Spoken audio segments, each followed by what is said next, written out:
Chapter number 1. The name of this book is called Lekutei Amorim, compilation of a number of sayings, because the Alter Rebbe always felt of himself. The Alter Rebbe, Mom, is there some more? Yeah. That's it? No, you got to pass them around. That's the whole idea. Keep one for yourself. No, and just pass them around. Right. And it's done. Is this chapter 2? Hold on. No. Give me this back.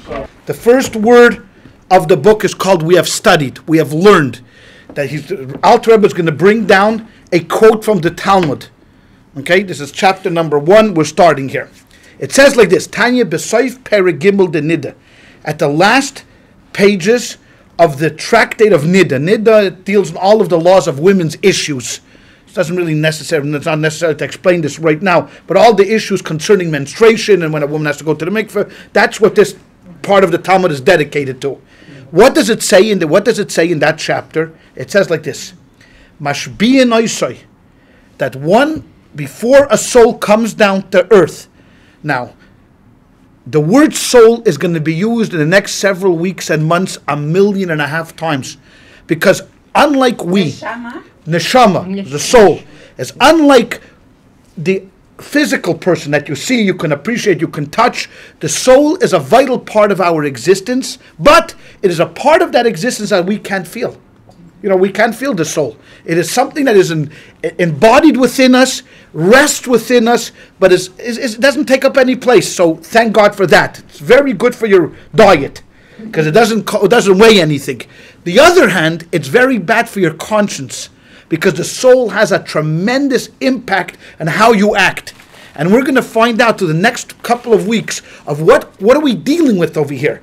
So the Alter Rebbe starts off with a statement telling us that while the soul is still in heaven, meaning what's going on here, down here your mother is pregnant, because I believe everybody had a mother, right? I mean, everybody came from a mother, right? Your mother is pregnant. She's walking around, and before you're born, God picks a soul to go into your body. And he says to the soul like this: Mashbi'in oisai. He makes him take an oath. I mean, the soul, before it descends down to earth, takes an oath and says like this: Tehi tzaddik, you shall be a righteous person. V'al tehi rasha, and you shall not be a evil person. Right? Before the soul comes down, and he says, yes, God makes him take an oath that he's going to be righteous and he's going to be not a wicked person. Okay? So this is the soul. Now, before anybody asks, you're going to see that the Alter Rebbe primarily wrote, this has no reflection on the book itself, but primarily wrote 4 men, 2 men. Because in the olden days, it wasn't common for the Hasidic or the non-Hasidic teachers to teach women. So he wrote all of the books, but there's absolutely no difference in the way a man and a woman is built within Judaism. It's the same, but you'll see Tehi Tzaddik. Why doesn't it Tehi Tzaddikis? You shall be a righteous woman, or you should not be a marshas, you should not be a wicked woman. No, the idea is that, so that's basically the way it worked out. So he will keep quoting in a masculine form. So we know the first thing is that a soul now comes down, enters into the body with an oath attached to it, and the oath says, what? You shall be righteous and you shall not be wicked. So one of the questions that the Alter Rebbe is going to immediately attach upon is, why do you have to have a double oath for? Right? If you're going to be righteous, what's the natural conclusion?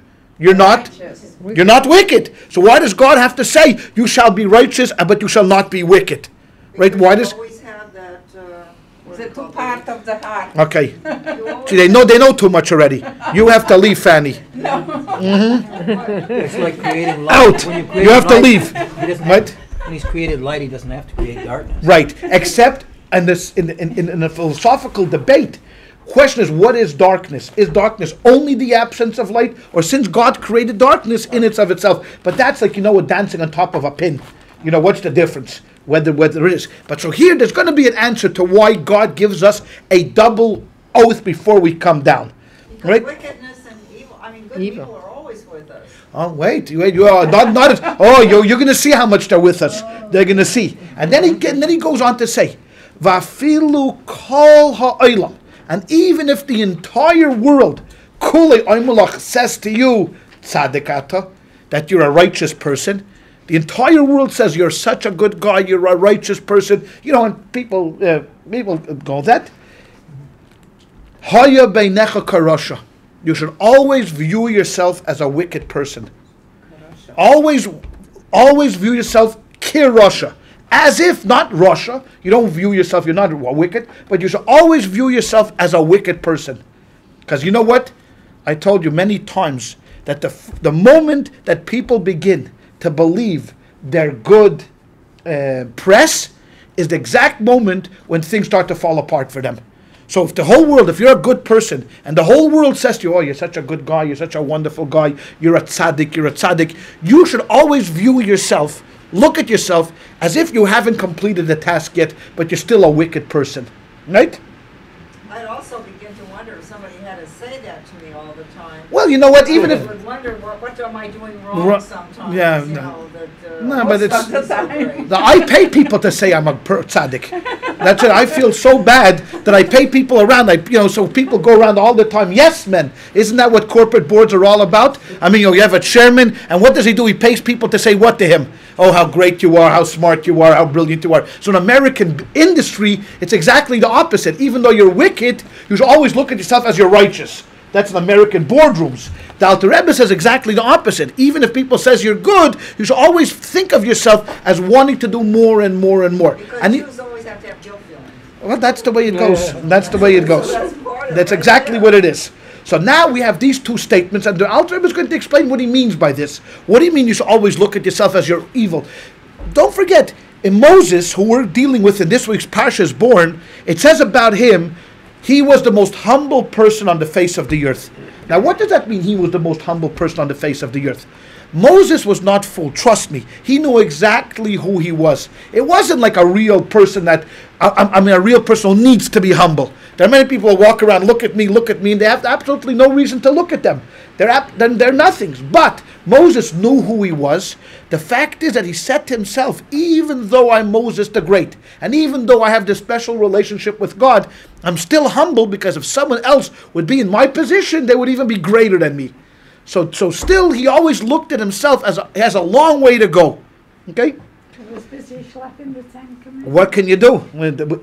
Much worse than that. He had a much worse job than schlepping the 10 Commandments. He had to schlep 600,000 Jews. Believe me, he would wish that he could schlep the tablets. He would rather, because 10 Jews weigh more than any tablets and 100 tablets. You know, and he doesn't give him peace of mind. He also felt guilty because he smoked the Egyptian. I don't know. I don't know if he felt guilty about that. I wouldn't feel guilty. I don't think he felt too guilty about that. What he felt guilty is about the next day when he saw the two Jews fighting. Then he felt guilty that they were fighting among each other. That was worse for him. But an Egyptian that was trying to kill a Jew, I don't think he felt guilty smoting the Egyptian. Although, okay, we're not going to... One needs to understand the first question. The Hatanan, we learned in Ethics of Our Fathers, and he quotes, V'al tehi rasha b'fnei atzmecha. One should never be a wicked person in front of them. They should never think of themselves as a wicked person. Right? So we have conflicting advice here. On one side it says you should always look at yourself as you're wicked. In Ethics of Our Fathers it tells us that one should never look at themselves as they're wicked.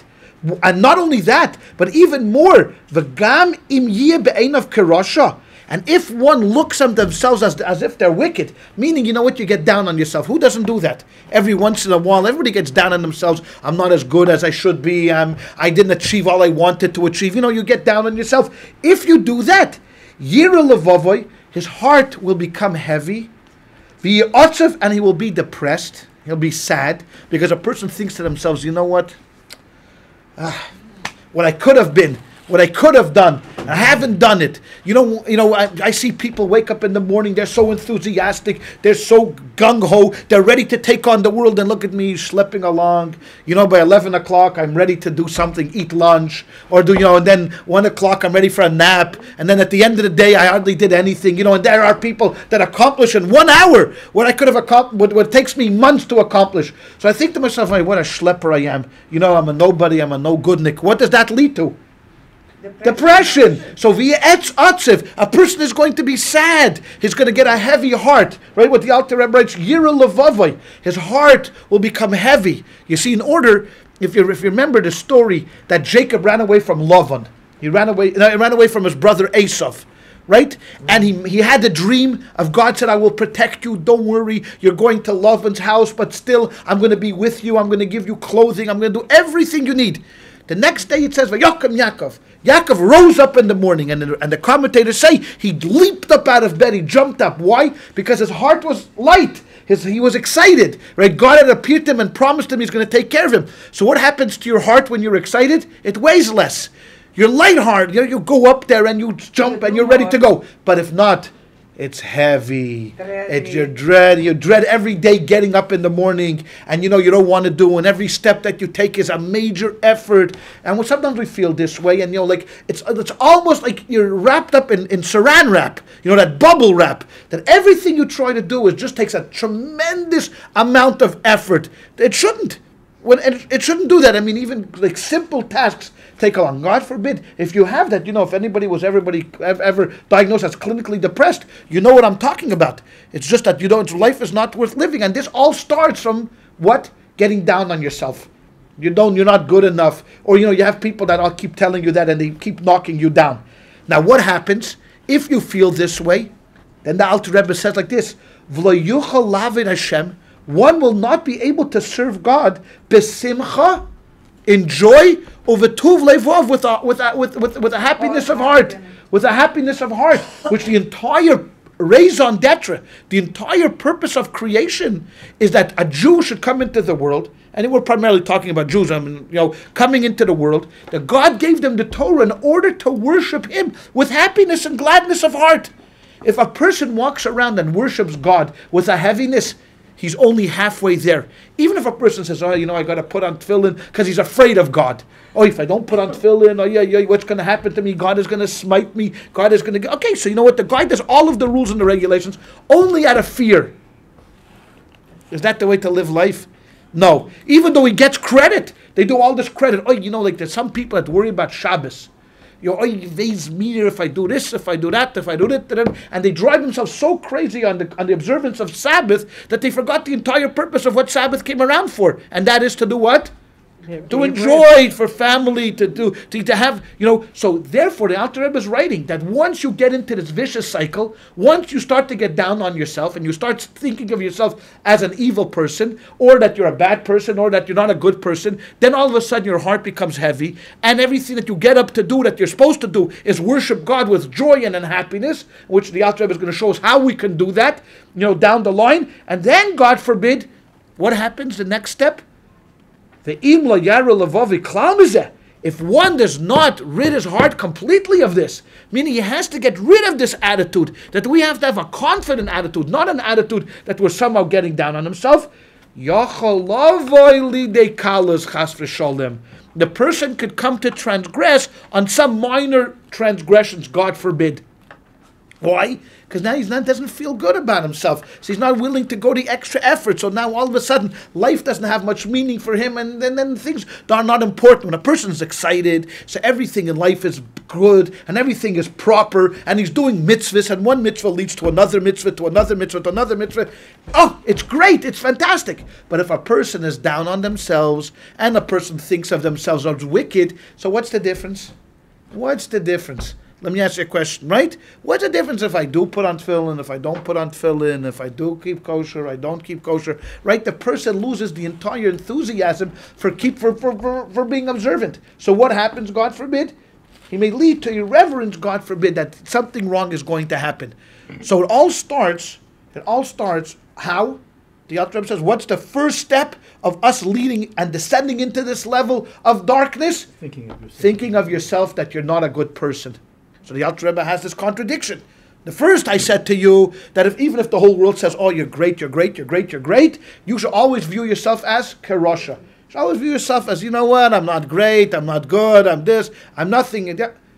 But if you do that, the Alter Rebbe says, so we're caught in this vicious cycle. So, but if you do that and say to yourself, I'm not good, then if you're not good, then your heart is going to get heavy, and then all of a sudden you're going to start thinking about yourself that you can't accomplish, and then things don't have great meaning for you, and God forbid, you're going to get to this spot, you're going to get to this spot where you're actually going to, God forbid, you're going to transgress on a minor sin. Not on a major sin, but on a minor sin. So how do we deal with this? How do we deal with this conflict of how we should feel about ourselves? Because too good, thinking of oneself, I'm a tzaddik, I'm a tzaddik, I'm a tzaddik, I'm a tzaddik, is not good. On the other hand, feeling bad about yourself is also no good. God made you swear that you're going to be a righteous person and not be a wicked person. Okay, so we have all of this conflict already. 2 seconds into the Tanya, I'm already confused.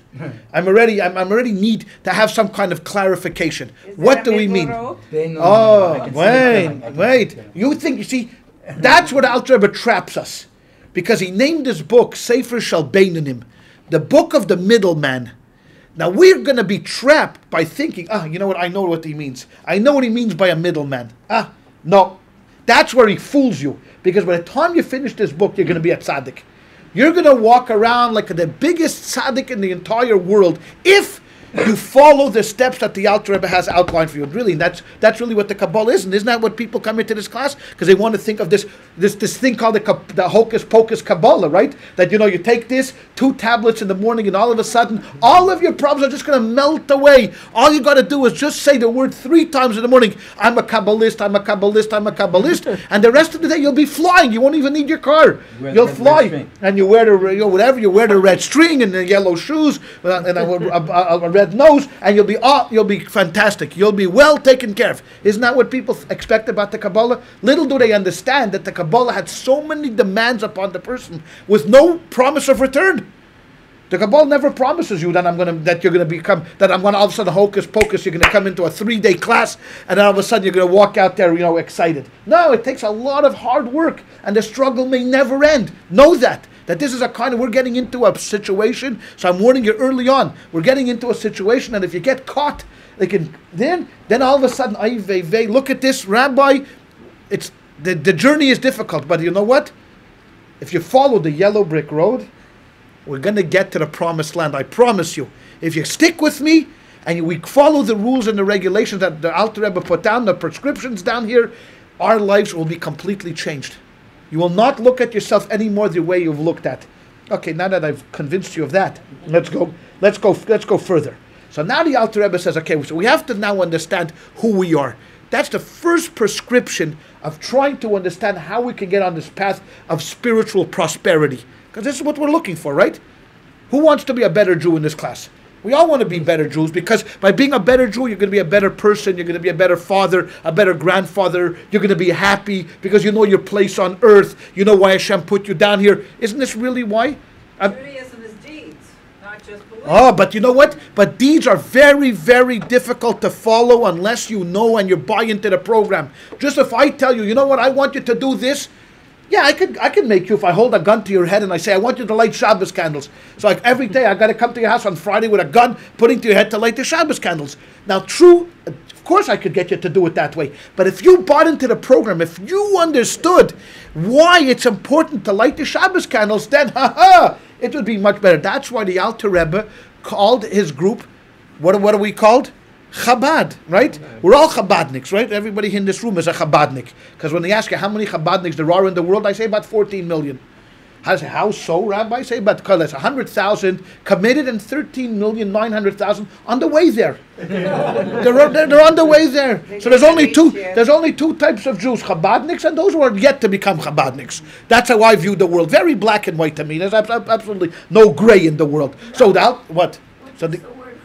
So that's what I was going to explain to you right now. So the Alter Rebbe called Chabad. Why Chabad? Because Chabad is an acronym of 3 Hebrew words. Chachma, Bina, and Das. Which means wisdom, understanding, and knowledge.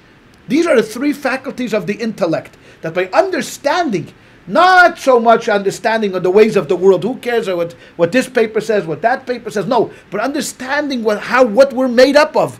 What's going on inside of us. How we come to make decisions through wisdom and through understanding and through knowledge. We're going to be a good person. That's what's going to lead us on the path to prosperity. And that's what the whole Tanya is based upon, that idea. Because you see, what Charlotte said is correct, that ultimately we have to do the deed, whether we understand or we don't understand. That's what the Torah expects of us. I don't care if you like to put on tefillin, you don't like to put on tefillin, God expects us to put on tefillin. That's the way it goes. I don't know if you like to light Shabbos candles, you don't like to light the Shabbos candles, who cares? But isn't it so much better that if you understood why and what's going on inside of you and how the world reacts to everything, then you know then you know what the enemy is, and you know how to look out for the enemy. Unlike if you don't know what the enemy is, and all of a sudden you wake up in the morning and you say to yourself, I'm lazy and I'm tired and I don't want to get up for shul, and who needs to go 6 o'clock minyan, and I don't even like the people in the shul. You know that story. The guy wakes up in the morning and he says, it's time to go to shul. So the guy says, no, ma, I don't want to go to shul. People don't like me in shul. Give me 2 good reasons why I should go to shul. So the mother says, first of all, you're 52 years old, and second of all, you're the rabbi. All right? Okay? Yes. Okay? So that's why you should go to. I don't like the people when I go to shul, but I'm forced to come over there. But if I had a congregation that I would like, I would run. I would run to shul every day. I would be there with a pleasure. Okay, so I have to force to come over there and to see these things. But understanding why we're doing it gives us so much more impetus and to be able to accomplish that which we need to accomplish.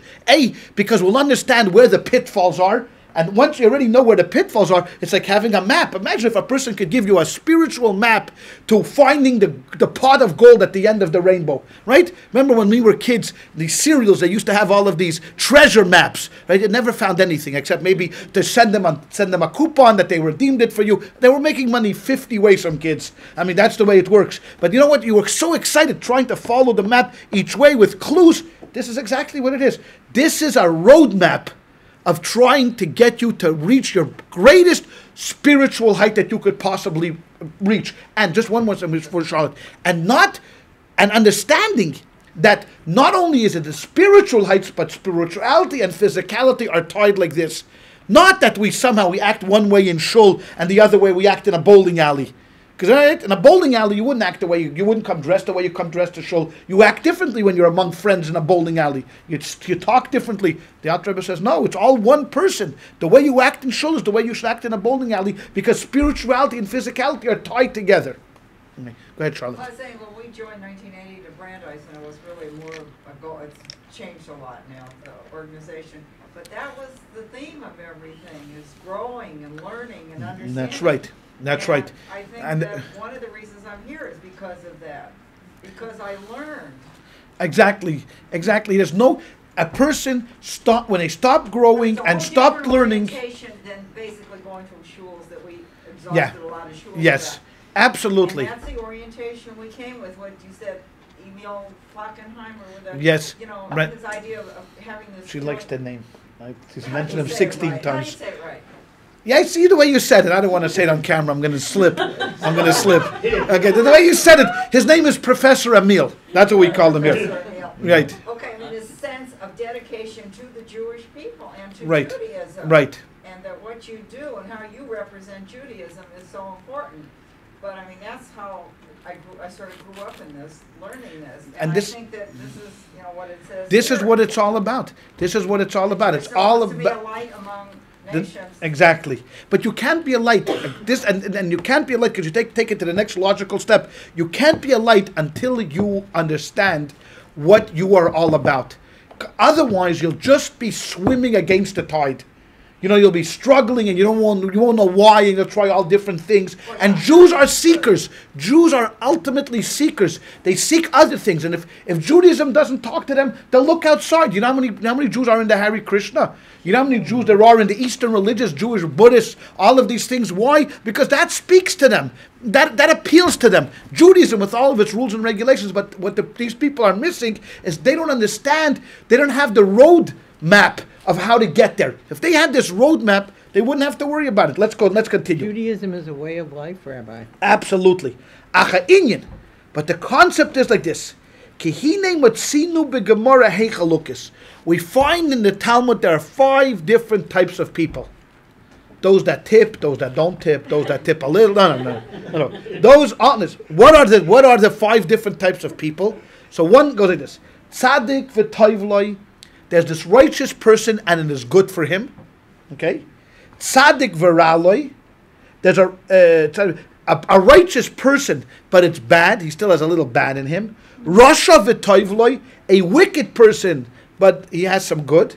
It's good for him. Rasha v'raloi. A wicked person and it's just bad for him. Ubeinani. And In then between. there is the intermediate person. In between. Okay, now I'm going to do a little survey here. How many people here in this room think they're a Beinani? Right? They're a middle person. No? No. How many people think here they're a Russian, they're a wicked person? Nobody. Anybody here think they're a tzaddik? No. So by default, you think that you're a Beinani, right? We all think of ourselves that we're in between. You know what? We're not extreme. We're not the most righteous people in the world, but certainly we wouldn't think of ourselves as the most wicked people in the world. Okay? So if every test, it always works the same way. No matter how many classes I've given in the Tanya, and you take this test, everybody, I have yet to meet a person that didn't put themselves in this category of Beinani. And I'm telling you right now, by the time we finish understanding what a Beinani is, I want you to remember this first class and think to yourself then, are you a middle person or are you something else? All right? Because the definition of what the Alter Rebbe says about a Beinani and what we think of us as a Beinani, and remember the word Beinani. Does anybody understand what Beinani is? Beinani, because this word will come coming over and over and over again. Beinani is what he calls here an intermediate person, right?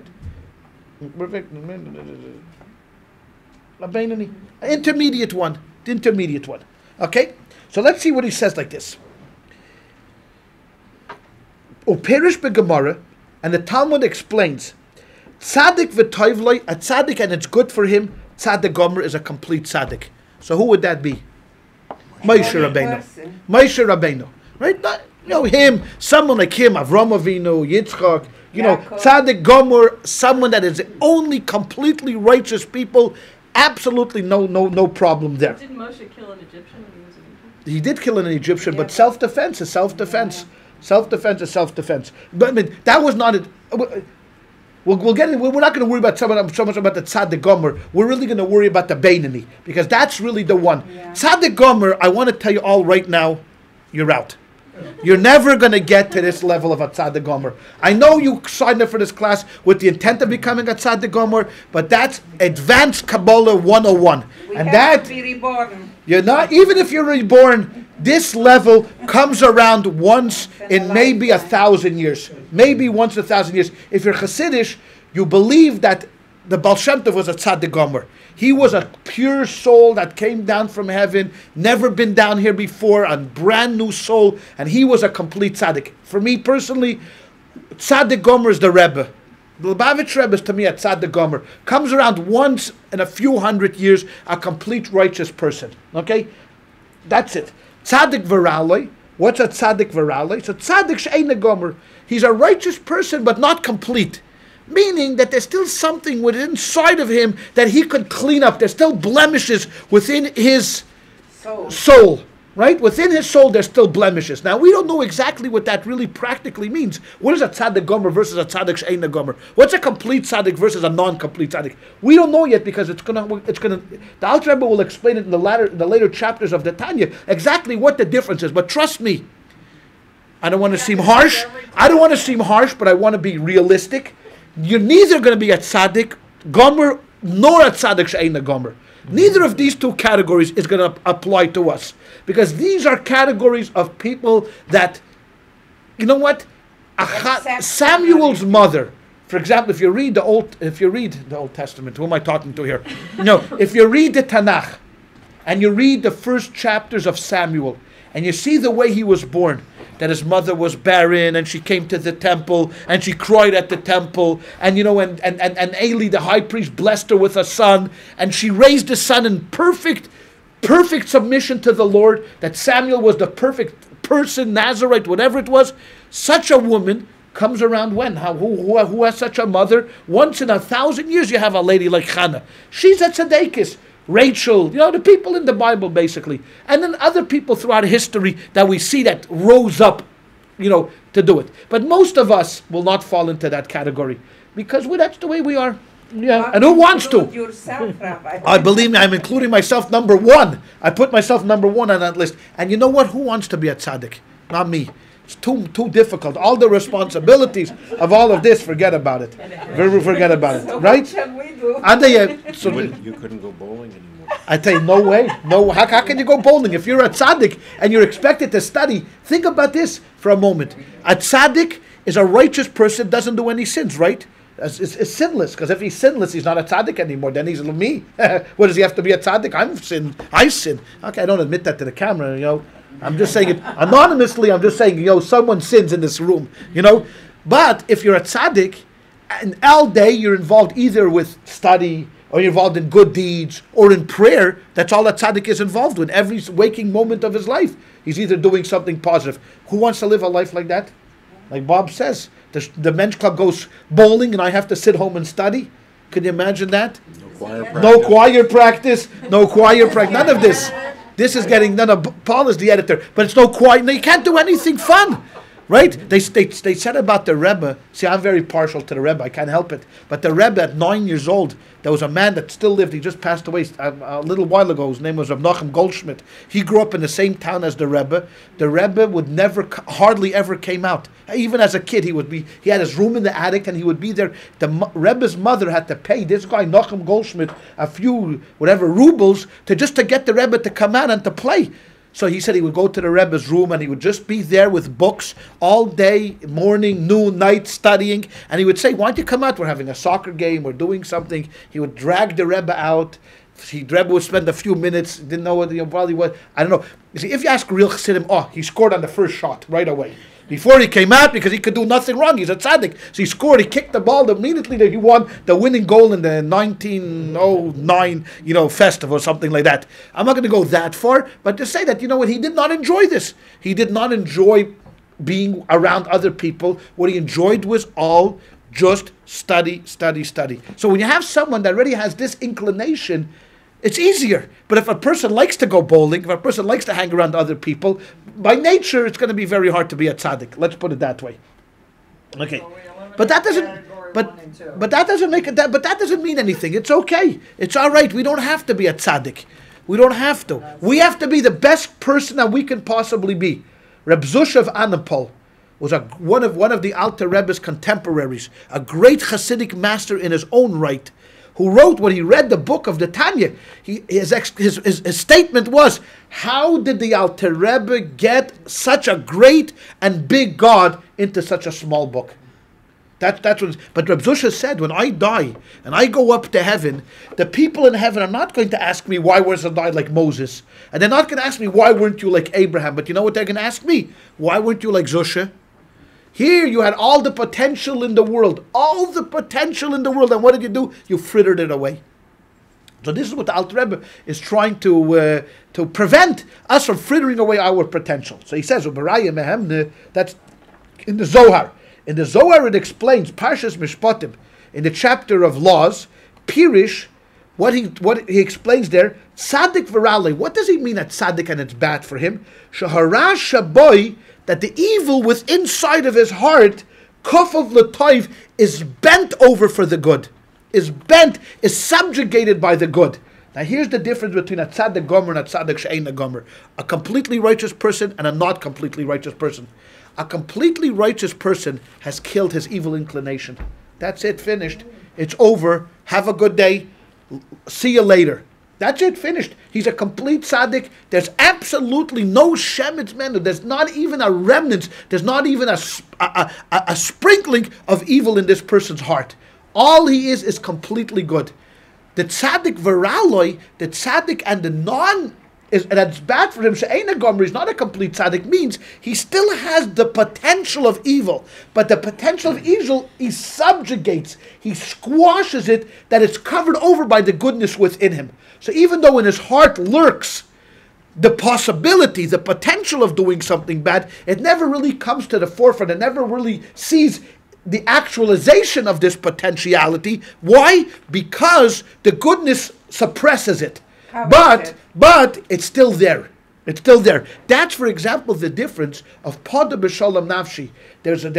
The Alter Rebbe wrote a great paper on how to win over your enemy. There's two ways how to subdue your enemy. There's one way of subduing your enemy is by going to him and just getting him in a headlock and squashing him till he says, I give up.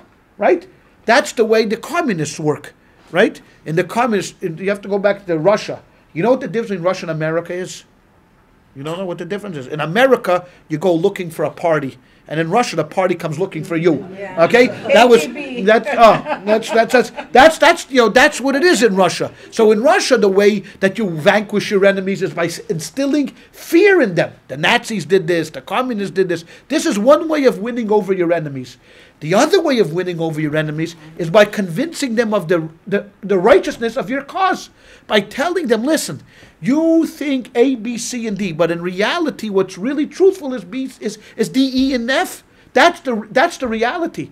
And I talk about the American Revolution the same way. If you think about the American Revolution, not everybody was on the side of the Patriots early on. They had to win over the hearts and minds of people till they got them to understand that the way to live is, and the dignity of man, it allows one vote, one person. Many people were ready to live under the British monarch. What did they care?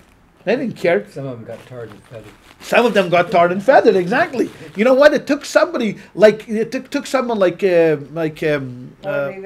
Tom Paine, to write, common sense. And in his art and in his pamphlets, he would write think about the dignity of man. Think about how a person should be able to live. You want to be able to have your own home, your own ideas. Now, what they did was they didn't subjugate people by fear, and they didn't win people by fear. But you won the hearts and minds of the marketplace. They were able to be victorious. I want to believe, not looking with rose-colored glasses. Of course, the American Revolution, there was plenty still. I mean, they didn't give the women voting, and they had slaves. So I'm not talking about the perfection, but that's two ways of winning over, vanquishing your enemy. So a yetzer, a tzaddik for toivloi, a complete tzaddik does what? He completely cuts off the evil. He completely dissolves the evil within himself. So even when they wake up in the morning and a complete tzaddik doesn't have any questions. Just does what he's supposed to do naturally. A tzaddik v'raloi does the same actions. You look at these two tzaddikim. You look at one and the other, and you say, look, they act the same way. Look at these two ladies here. If I would follow them a whole day, I would see that in their actions they're exactly the same. But they're not the same level in spirituality. Because one of them is suppressing the evil. One of them is still battling and suppressing the evil. The other one is not even suppressing. It's just doing it. And the Alter Rebbe said this can only be done by understanding this. It doesn't make a difference of what kind of a scholar you are. Everybody's in the same category. Now you could imagine. And this is a little bit of the trouble where he got into with the, what do you call those, the Lithuanians, with the Misnagdim, is because the Alter Rebbe, based upon the teachings of the Maggid, said that even if you see the greatest scholar, someone that's full of Talmud, full, and he knows the Talmuds backwards and forwards, but if he hasn't killed his evil inclination, it's burning within himself the same way as if he knows nothing. Now, you say that about a scholar, because we always thought about looking at our rabbis and said, our rabbis are paradigms of virtue, right? You look at the rabbi, not all rabbis, but at least the rabbis in our show. Is anybody disagreeing? Look at that. No one agrees, Bob. Everyone's like laughing. I hear they think, okay, so everybody thinks of the rabbis as spiritual people, right? The Alter Rebbe said, nah, you're only spiritual if you've worked at it. Who cares how much you know? Oh, now that really didn't resonate so well with people whose lives were tied up in how much they knew. So, if you go to Harvard and you say, you know what, who cares about scholarship in America? And in reality, who does care about scholarship in America, right? You cannot name to me, anybody here can name 3 actresses in Hollywood? Who can name 3 actresses in Hollywood here? Come on, if you were put up against, you could don't name them, but everybody here probably knows 3 actresses in Hollywood, right? Could you name 3 philosophers in Harvard? No. Who cares, right? These guys are brilliant. Sit all day and think, back and forth, and they debate among each other, and these actresses don't have a 10th of the IQ of mathematicians in MIT. Anybody can name here 3 mathematicians in MIT? Einstein. No. Einstein was Princeton. I know a linguist. Oh, one linguist, Chomsky, and he's known not because of his linguist, but because he's. But you know what? So who cares? So the Alter Rebbe would be right here in America. The more scholarship, the bigger nerd you are, right? Mm-hmm. Who's popular in school? The guy, Dalton Doyle, right? Dalton Doyle in the comics that he had 15 pens in his pocket, or the guy who's the football quarterback. Who's more popular? The football. Of course. Who cares about scholarship? So the Alter Rebbe said, a scholar no matter how much Torah he knows, if he hasn't worked on his inner turmoil, he may suppress it, but it doesn't make a difference. It's still lurking in the hearts. Only someone like the Maggid, like his teacher, the Maggid of Mezrich, who worked on himself and killed everything, then he's righteous tzaddik. Okay, anyways, that was just a point. I don't know why I said it, just I wanted to get it out. Okay? Then he says, and then he quotes again the Talmud. Soif Perik test the brachas at the latter part of the end of this tractate called brachas. Tzaddikim, what's the difference? Righteous people, yetzer taiv shayftan. Their good inclination rule. Right? Let's finish this and I'll explain to that. Rashayim, wicked people, yetzer hara. Their evil inclination shayftan rule. Beinanim, but when it comes to middle people, intermediate people, zev v'zeh shayftan, both rule. What are we talking about ruling? Who's ruling? What's ruling? When ruling? What are we talking about all of this? Ruling, shmuling. So the Gemara means like this. A Jew wakes up in the morning. He's faced immediately the first moment he wakes up, he opens up his eyes, he's already in conflict. He's already has a turmoil. What should he do now? Should he take a shower or go to minyan? Should he have a good breakfast or learn Torah? Where should he eat breakfast? I'm not even talking about not keeping. I'm talking about even traditional Jews. People, should say Maidani first. Should I pray first? So right away, conflict starts immediately upon waking up of the eyes. I get dressed. Where do I go? What do I do? Do I wash my? Okay. So how does this process work? So we're going to go be studying, and we're going to get to know who the players are. So you understand in your psyche, in your mind, what's going on inside of you. So you wake up in the morning, like I've often said this example because I'm planning a trip back to Montreal. So I'm ready sweating, thinking of the minyan I'm going to have to go to when it's 20 below zero.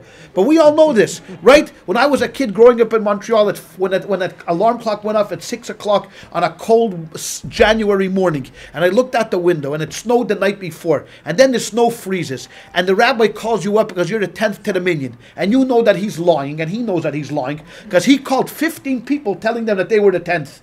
Because he knows in his heart of hearts that each guy is going to go through the same kind of a turmoil. What's going to happen out of conflict? I'm laying in bed with a down blanket and soft pillows, and it's so warm, and I'm rocking back and forth, and the alarm clock wakes me up, and my eyes pop up. Okay, and I'm up, and the phone rings. Hello, it's Rabbi. What? We have a member in Shul today. He's saying Kaddish. We need a 10th for the minyan. You're the 10th. Okay, I'll be there soon. I hung up with the phone, lying, because I had absolutely no intention of being there soon, but to tell the rabbi, I'm going to debate him on the phone for the next 25 minutes to the virtues of going, so I hang up the phone. Then I put my head down. Invariably, your head sinks automatically, because that's the way the body works. Your head sinks automatically back into the pillow, and the conflict starts from minute number one. Right? The Yetzer Hara says to you, come on, you know and I know that he's called 15 people, and you think that Shlomo Steckelberg, who has Yortzeit today, would come if you had Yortzeit? Nah, he would do the same thing. And you remember not only that, but you remember last week when you went to buy, he's a tailor, right? And that suit that he made for you was too short, and he didn't want to fix it except for $10. So forget him. Why should he have a minyan? So all of a sudden your head is sinking back into the pillow. Then all of a sudden the good guy pops up. But think about it. He has to wait to say Kaddish. It's very nice. There's 9 people and they're waiting for you. And you're expected to go there. And look what a big mitzvah. There's only one mitzvah in the entire Torah. One mitzvah in the entire Torah. That if you fulfill this mitzvah and 1,000 people fulfill it afterwards, you get the credit for the 1,000 people. You know what that mitzvah is? Making a minyan. If you're the 10th guy for the minyan, right? 1,000 people could come after you. They didn't make the minyan. You made the minyan. You were the 10th guy. And you have such a possibility of making the minyan. And yeah, you're right.